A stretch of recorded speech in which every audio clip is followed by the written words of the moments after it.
Assalamualaikum warahmatullahi wabarakatuh. Alhamdulillah, pada kesempatan kali ini saya akan melanjutkan materi mengenai pengurutan. Ya, jadi untuk pertemuan kali ini atau pada video kali ini saya akan menjelaskan mengenai pengurutan. Jadi sebelum saya masuk ke dalam apa sih pengurutan, kemudian macam-macam dari pengurutan apa saja yang akan dibahas. Jadi di sini dijelaskan terlebih dahulu pengurutan secara umum ya.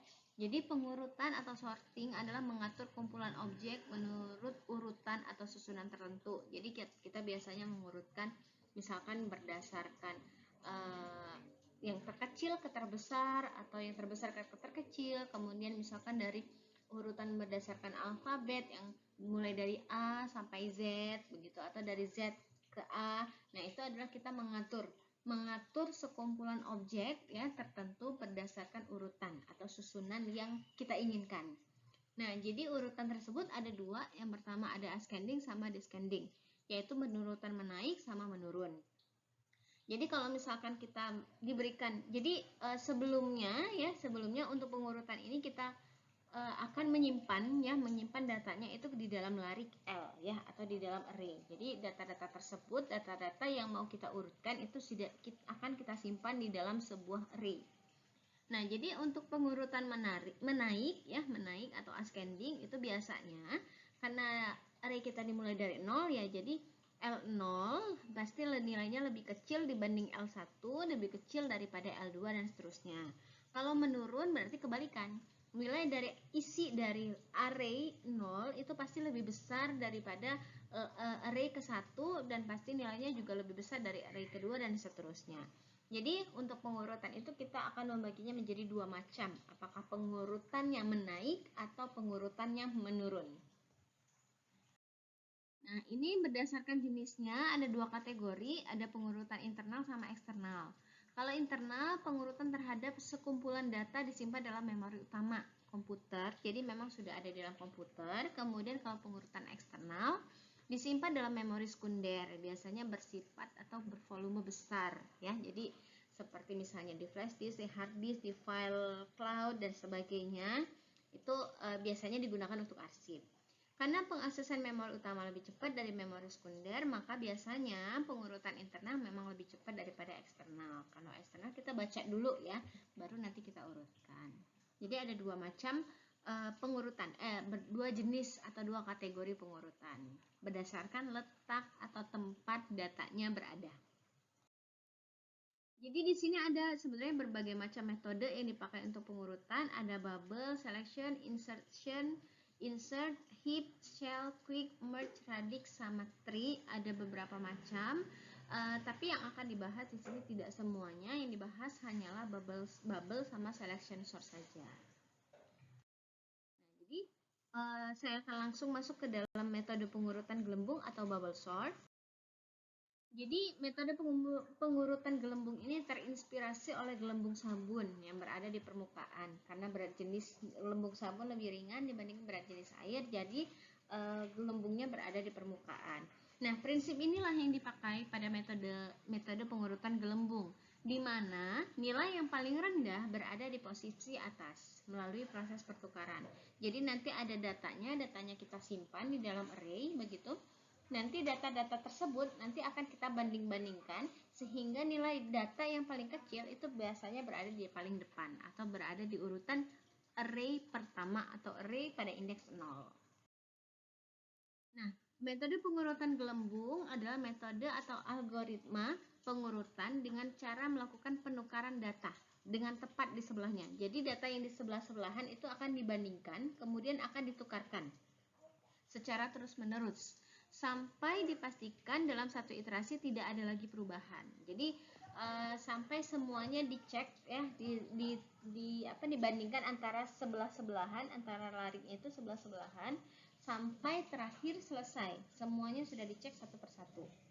Jika ada perubahan, ya, jika ada perubahan berarti jika tidak ada perubahan berarti data sudah terurut. Disebut pengurutan gelembung karena masing-masing kunci akan dengan lambat menggelembung ke posisi yang tepat.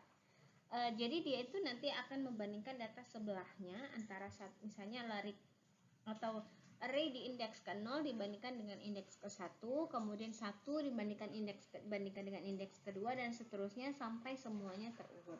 Jadi semuanya akan dibandingkan. Algoritma bubble adalah salah satu algoritma pengurutan yang paling simple ya. Jadi yang paling mudah, sederhana, baik dalam hal pengertian maupun penerapannya. Ide dari algoritma ini adalah mengulang proses perbandingan antara tiap elemen array dan menukarkan apabila urutannya salah. Kalau misalnya dia lebih kecil, yang indeks di belakangnya itu lebih kecil, maka akan ditukarkan. Dan membandingkan elemen-elemen ini akan terus diulang hingga tidak perlu lagi dilakukan penukaran. Jadi setiap elemen yang bersebelahan itu akan dibandingkan. Kalau elemen di belakangnya lebih kecil, maka akan dipindah atau ditukar ke depan, dan begitu seterusnya sampai selesai. Jadi di sini diilustrasikan, misalkan kita mempunyai data di dalam array-nya ada 4, 2, 5, 3, 9. Jadi untuk angka pertama dia akan membandingkan antara 4 sama 2. Ya, karena 2 lebih kecil dibandingkan 4, maka menjadi 2, 4, 5, 3, 9 atau terjadi pertukaran. Kemudian hasil dari 2, 4, 5, 3, 9 itu akan dibandingkan lagi. Dibandingkan antara 4 dengan 5. 4 dengan 5, karena 4 lebih kecil daripada 5, maka tidak perlu dilakukan pertukaran. Kemudian dibandingkan kembali antara 5 dengan 3. Karena 3 lebih kecil, maka akan ditukar. 3 akan dimajukan. Terjadi pertukaran. Kemudian 2, 4, 3, 5, 9. 5, 9 yang belakang ini akan ditukar, dicek kembali ya. Sehingga hasilnya karena 9 lebih besar, memang jadi tidak perlu ditukar. Nah, itu untuk pas pertama ya. Jadi kemudian dilanjutkan dengan langkah kedua, itu tetap dibandingkan lagi 2 sama 4. Karena 2 memang lebih kecil, jadi tidak ditukar. Kemudian dibandingkan lagi antara 4 dengan 3. Nah, karena 3 di belakang ini lebih kecil dibandingkan 4, maka akan terjadi pertukaran. Kemudian dibandingkan lagi antara 4 dengan 5. Hasil 2, 3, 4, 5, 9. 4 dengan 5 dibandingkan lagi, karena 4 memang lebih kecil daripada 5, maka tidak terjadi pertukaran. Tapi dibandingkan kembali 5 dengan 9 dibandingkan lagi, tapi tidak, memang 5 lebih kecil, maka tidak ditukar. Pas ketiga, walaupun kalau kita dengan kasat mata kita sudah tahu bahwa ini sudah terurut, tapi dia tetap akan melakukan perulangan ya sampai selesai. Jadi dibandingkan lagi ya, mulai dari 2, 3, 3, 4, 4, 5, dan 5, 9. Baru selesai. Jadi prosesnya memang walaupun sudah kita tahu bahwa pada langkah kedua itu sudah terurut, tapi dia tetap melakukan perbandingan karena algoritmanya harus memastikan bahwa semuanya sudah dicek ulang begitu. Jadi memang walaupun di pas kedua sudah terurut, tapi tetap harus dilaksanakan atau dijalankan untuk langkah ketiga. Ini adalah algoritmanya. Jadi yang ada 4 tahapan. Yang pertama, dia membandingkan data ke I dengan data I ke plus 1. Jadi yang sebelahan. Kalau misalnya datanya tidak sesuai, maka akan ditukar. Maksudnya tidak sesuai itu apa? Tergantung dari kondisi. Apakah mau ascending atau descending.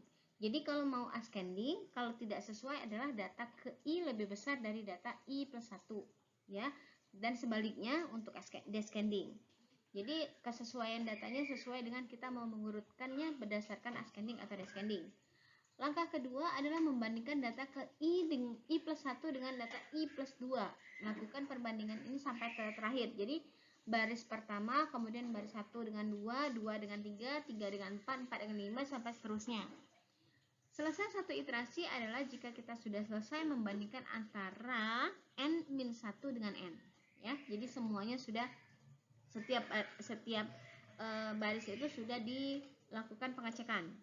Mulai dari data ke-1 dengan data kedua dan seterusnya. Nah, proses akan berhenti jika tidak ada lagi pertukaran dalam satu iterasi. Jadi sebenarnya dia harus berhenti kalau sudah semuanya selesai. Jadi sampai dengan jumlah dari array-nya itu.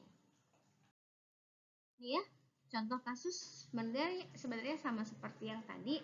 Misalnya punya data 6432, kalau mau pakai bubble sort, misalnya iterasi pertama akan ada 3 kali pertukaran ya, antara 4 dengan 6, kemudian antara 3 dengan 6, kemudian antara 2 dengan 6. Terus iterasi kedua begitu juga akan 3 dengan 4, 2 dengan 4, kemudian 4 sama 6 ya ditukar.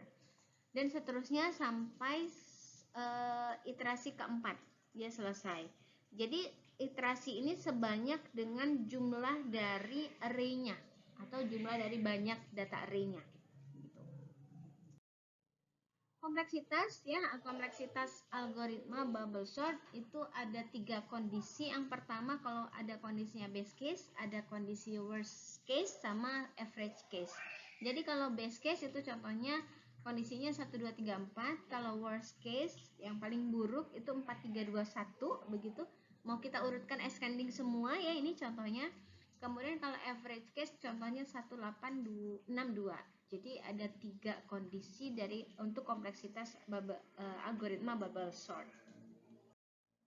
Ini algoritmanya ya, algoritma adalah pseudocode dari algoritma gelembung. Jadi saya jelaskan langsung algoritmanya ya. Pengulangan dari 0 sampai n-1. Jadi jumlah data banyak array ya, dikurang 1 karena kita mulainya dari indeks 0 kan. Jadi dikurang 1. Kemudian J-nya adalah I plus 1.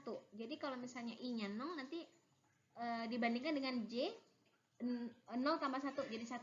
Terus kalau misalnya I-nya nanti 1, dia akan jadi I plus 2. I plus 1, sorry. Jadi 1 sama 2 gitu, dibandingkan dengan sebelah-sebelahan. Nah, ini yang if ya, yang di dalam kondisi if ini adalah kondisi kalau yang sesuai atau tidak. Jadi mau tergantung dari ascending atau descendingnya. Kalau ini contohnya yang ascending. Jadi pengurutannya menaik. Nanti nilainya kecil akan di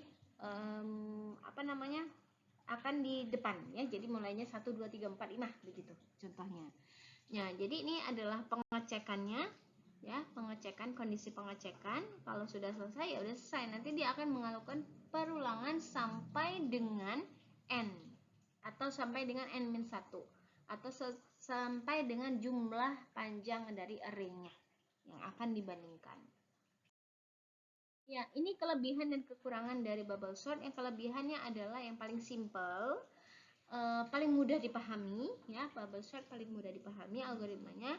Kelemahannya merupakan pengurutan yang tidak efisien ya, mengurutkan data yang sangat besar ia akan lambat.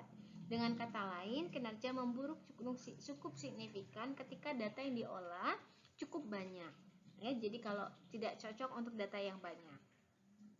Kelemahan lainnya adalah jumlah pengulangan akan tetap sama jumlahnya walaupun data sesungguhnya sudah terurut. Jadi ya dia nggak peduli. Makanya yang seperti tadi ya, sudah sampai pas 2 sebenarnya pada sampai langkah 2 udah selesai diurutkan, tapi dia tetap akan melakukan pengurutan atau tetap melakukan perulangan dan perbandingan sampai semuanya sampai dengan jumlah banyak n-nya, banyak array-nya.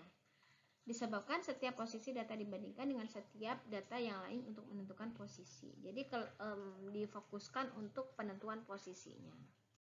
Mungkin itu aja penjelasan mengenai bubble sort. Terima kasih. Kalau ada pertanyaan boleh ditanyakan di kolom chat atau mau ditanyakan pada saat perkuliahan juga boleh. Akhir kata saya ucapkan terima kasih dan saya tutup dengan wassalamualaikum warahmatullahi wabarakatuh.